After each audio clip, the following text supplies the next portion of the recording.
नमस्कार, राज की बात में आपका स्वागत है। आज हम बात करेंगे सोनिया कैंप में मची भगदड़ की। बात करेंगे गुलाम नबी आज़ाद के इस्तीफे की और साथ ही G23 की होने वाली बड़ी बैठक की, जिसके कारण कांग्रेस में एक बड़ी बगावत की तैयारी चल रही है।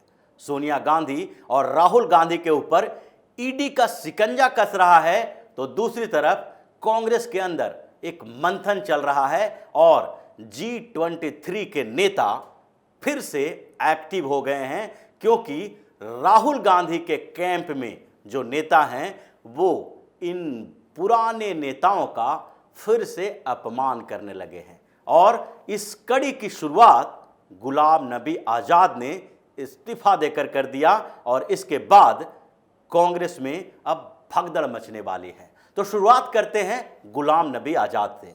गुलाम नबी आज़ाद इन दिनों थोड़ा ज़्यादा सक्रिय नजर आ रहे थे। जब ईडी ने राहुल गांधी से पूछताछ की तो उसमें जो कांग्रेस ने प्रदर्शन किया, उस समय गुलाम नबी आज़ाद उस प्रदर्शन में शामिल नहीं हुए थे। उन्हें मनाया गया और फिर बाद में जब सोनिया गांधी को ईडी ने पूछताछ के लिए बुलाया तो पुराने जो कांग्रेसी नेता हैं उन लोगों से भी संपर्क किया गया कि भाई सोनिया गांधी तो पार्टी की अंतरिम अध्यक्ष हैं और अंतरिम अध्यक्ष होने के कारण सोनिया गांधी को अगर ईडी बुला रही है पूछताछ के लिए तो आप लोगों को भी शामिल होना चाहिए। लेकिन इस बीच पुराने नेताओं ने कुछ शर्त रखी और उस शर्त के आधार पर प्रदर्शन में शामिल होना शुरू कर दिया। इस बीच गुलाम नबी आज़ाद को ऐसा लग रहा था कि अब धीरे धीरे नेहरू खानदान के नज़दीकी होते जा रहे हैं, लेकिन अंदर खाने में कुछ अलग ही खिचड़ी पक रही थी, क्योंकि इन नेताओं को लग रहा था कि सोनिया गांधी और राहुल गांधी को गिरफ्तार किया जाना लगभग तय है। ये दोनों को गिरफ्तार किया जाएगा और फिर पार्टी में जो सेकंड लीड के ये लोग नेता हैं, बुजुर्ग नेता हैं, पुराने अनुभवी नेता हैं, इनमें से किसी को कांग्रेस की कमान सौंपी जाएगी। लेकिन फिर से अंदर में एक नई साजिश चलने लगी और इसके कारण पुराने नेताओं को ह्यूमिलिएट किया जाने लगा, यानी कि अपमानित किया जाने लगा। जम्मू कश्मीर के बड़े नेता, पूर्व मुख्यमंत्री और कई बार मंत्री रह चुके गुलाम नबी आज़ाद ने इसी बात को लेकर नाराजगी दिखाई और उन्होंने इस्तीफा दे दिया। दरअसल पिछले दिनों से जम्मू कश्मीर में कांग्रेस के संगठन में बदलाव की तैयारी चल रही थी और इस तैयारी के साथ ही इसकी जिम्मेदारी केसी वेणुगोपाल को दी गई थी, जो राहुल गांधी के बेहद करीबी माने जाते हैं। केसी वेणुगोपाल को राज्यसभा भेजने में भी राहुल गांधी की सबसे अहम भूमिका थी। इसको लेकर परेशानियां भी पैदा हुई थी, लेकिन फिर भी राहुल गांधी ने केसी वेणुगोपाल को अपने साथ रखा और जम्मू कश्मीर में जो संगठन में बदलाव हुआ उसको लेकर केसी वेणुगोपाल ने पूरी योजना तैयार की। इसके बाद गुलाम नबी आज़ाद से संपर्क किए बिना उन्हें जम्मू कश्मीर में कांग्रेस के कैंपेन कमेटी का चेयरमैन बना दिया। उसके साथ साथ कोऑर्डिनेशन कमेटी का भी चेयरमैन बना दिया और जम्मू कश्मीर के पॉलिटिकल अफेयर्स यूनिट है उसका इन्हें मेंबर बना दिया गया।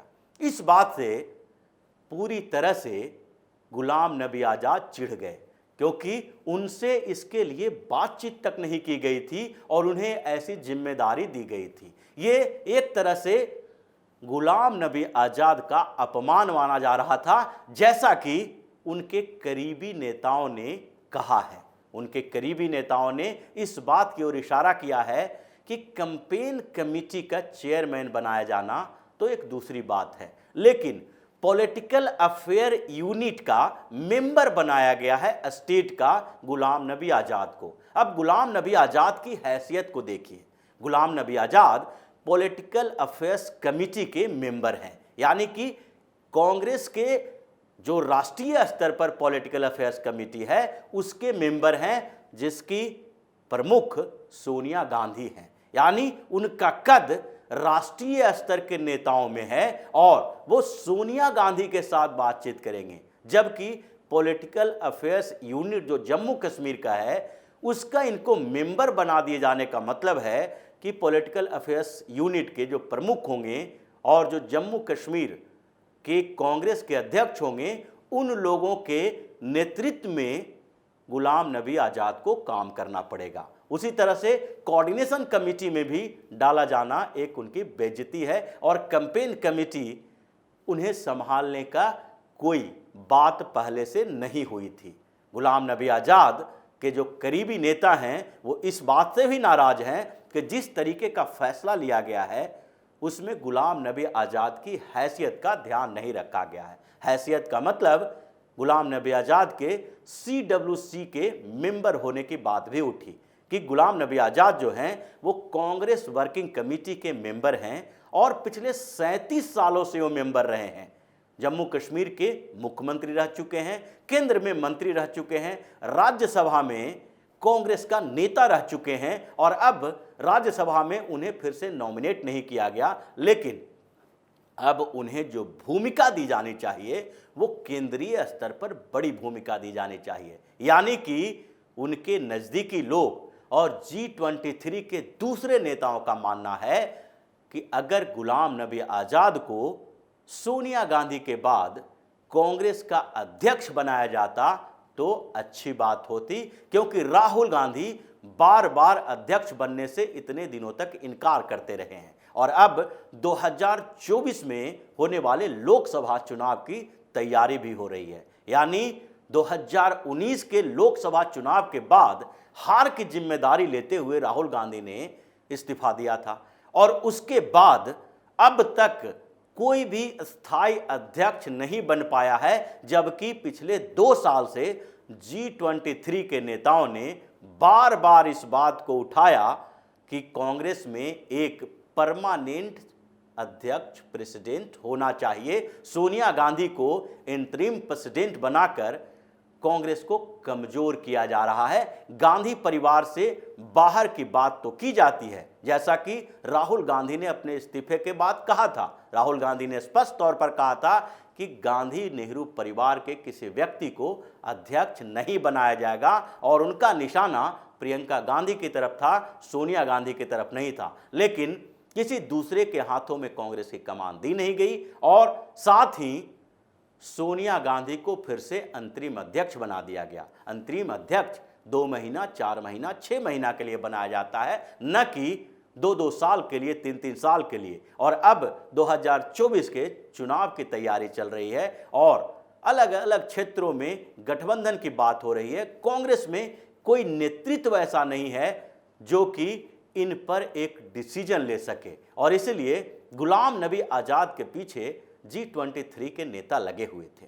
कांग्रेस के इन नेताओं का मानना था कि जिस तरीके से बार बार मुस्लिम वोट की बात की जाती है, अल्पसंख्यकों के मुद्दे राहुल गांधी या फिर कांग्रेस में उठाया जाता है, उसमें यह जरूरी है कि एक बार किसी अल्पसंख्यक यानी मुसलमान को कांग्रेस का अध्यक्ष बनाया जाए, क्योंकि अलग अलग स्टेट की बात करें तो हर जगह से कांग्रेस से मुसलमान नाराज दिख रहे हैं। वो क्षेत्रीय पार्टियों के साथ जा रहे हैं। उत्तर प्रदेश में भी सपा के साथ मुसलमान हैं, तो बिहार में राजद के साथ हैं, कुछ जदयू के साथ हैं। इसी तरीके से जो अलग अलग स्टेट की जो रीजनल पार्टी है, मुसलमान उसके साथ हैं, न कि कांग्रेस के साथ। पश्चिम बंगाल में ममता बनर्जी ने पूरे मुस्लिम वोट पर कब्जा कर रखा है। तो ऐसे में गुलाम नबी आज़ाद जैसे नेता को अगर कांग्रेस का अध्यक्ष बनाया जाए तो ऐसी स्थिति में कांग्रेस को मुसलमानों का वोट पहले से ज़्यादा मिल सकता है, उसकी विश्वसनीयता बढ़ सकती है। लेकिन कांग्रेस के जो गांधी परिवार के नेता हैं वो गुलाम नबी आज़ाद के पीछे ये जो पूरी फौज है कांग्रेस के पुराने नेताओं की, उन लोगों को दरकिनार करने के लिए आज़ाद को जम्मू कश्मीर में निपटाना चाहते हैं, उन्हें वहीं तक सीमित करना चाहते थे। और इसीलिए पहले जब गुलाम नबी आज़ाद का कार्यकाल राज्यसभा का खत्म हुआ था और उसके बाद दोबारा उन्हें चुना नहीं गया, भेजा नहीं गया, तो ऐसी स्थिति में एक ऑफर दिया गया था कांग्रेस की ओर से। उस समय कहा गया था कि जम्मू कश्मीर कांग्रेस के अध्यक्ष गुलाम नबी आज़ाद बन जाएं, वहां की राजनीति में फिर से सक्रिय हों और सारी जिम्मेदारी संभालें। लेकिन आज़ाद ने उस समय वो जिम्मेदारी नहीं संभाली। कांग्रेस अध्यक्ष के उस ऑफर को उन्होंने ठुकरा दिया, लेकिन पैरेलल वो जम्मू कश्मीर में अपने पॉलिटिक्स करते रहे, अपने समर्थकों के साथ मिलते रहे और साथ ही उन्होंने उस समय कई सभाएं की जिसमें कांग्रेस की बात नहीं की बल्कि व्यक्तिगत राजनीतिक बातें की। यानी वो खुद को प्रमोट तो कर रहे हैं जम्मू कश्मीर में, लेकिन कांग्रेस के साथ जोड़ के प्रमोट नहीं कर रहे हैं। और इसीलिए जब उन्हें कांग्रेस के प्रचार समिति का अध्यक्ष बनाया गया तो उन्होंने एक दिन के अंदर ही उस पद से इस्तीफा दे दिया, कांग्रेस कोऑर्डिनेशन कमेटी से भी इस्तीफा दे दिया और अब वो बड़ी बैठक करने वाले हैं G23 के नेताओं के साथ। क्योंकि G23 में कुछ लोग तो पहले ही बाहर हो चुके हैं। जितिन प्रसाद अलग हो गए थे। कपिल सिब्बल को जब राज्यसभा नहीं भेजा गया कांग्रेस की ओर से तो उन्होंने समाजवादी पार्टी से साठगांठ करके राज्यसभा में अपनी सीट पक्की कर ली और वो अब कांग्रेस के साथ जुड़े हुए नहीं हैं। लेकिन कांग्रेस के जितने वरिष्ठ नेता हैं उनके साथ अभी भी उनका संपर्क है और पिछले 2 सालों से कई बैठकें कपिल सिब्बल के घर पर ही हो रही थी। और इस बीच जो बैठकों का दौर चलेगा और जो बैठकें होने वाली है दिल्ली में G23 के बचे हुए नेताओं की, वो कपिल सिब्बल के घर पर भी हो सकती है या फिर दूसरे जगहों पर भी इसकी बैठक की तैयारी चल रही है। और इससे सोनिया गांधी के कैंप में हड़कंप मचा हुआ है, भगदड़ मचने वाला है कि जो ईडी के एक्शन का बहाना बनाकर इन लोगों ने पुराने नए सारे नेताओं को एक प्लेटफॉर्म पर लाने की कोशिश की थी, वो कोशिश धराशायी हो गई है और कांग्रेस में एक बड़ी बगावत की तैयारी चल रही है, जिससे इस बार कांग्रेस किसी एक स्टेट में नहीं बल्कि कई स्टेट में टूटेगी। क्योंकि G23 के जितने नेता हैं वो सब अलग अलग स्टेट यूनिट के हैं और हर जगह अपने स्टेट में उनकी एक अच्छी पकड़ है। उसमें अभी जो हिमाचल प्रदेश में चुनाव होना है वहाँ से आनंद शर्मा भी हैं और उन्हें भी बार बार अपमानित किया जा रहा है। उनका भी राज्यसभा में नहीं भेजा जाना उनकी नाराजगी का कारण बना हुआ था और हिमाचल के चुनाव में भी उनकी बड़ी भूमिका नहीं दिखाई पड़ रही है। तो इस तरह से देखा जाए तो अब अलग अलग राज्यों में कांग्रेस में एक बड़ी बगावत होगी और यही पुराने नेता सोनिया गांधी और राहुल गांधी के जो अंतिम प्रहार करने वाली स्थिति है उस पर जाएंगे और कांग्रेस पूरी तरह से बिखरने वाली है। तो इसी तरह की खबरों के साथ फिर से हाजिर होंगे। तब तक के लिए बने रहिए हमारे साथ और देते रहिए हमें सहयोग ताकि इसी तरह की खबर हम आपके लिए लाते रहें। धन्यवाद।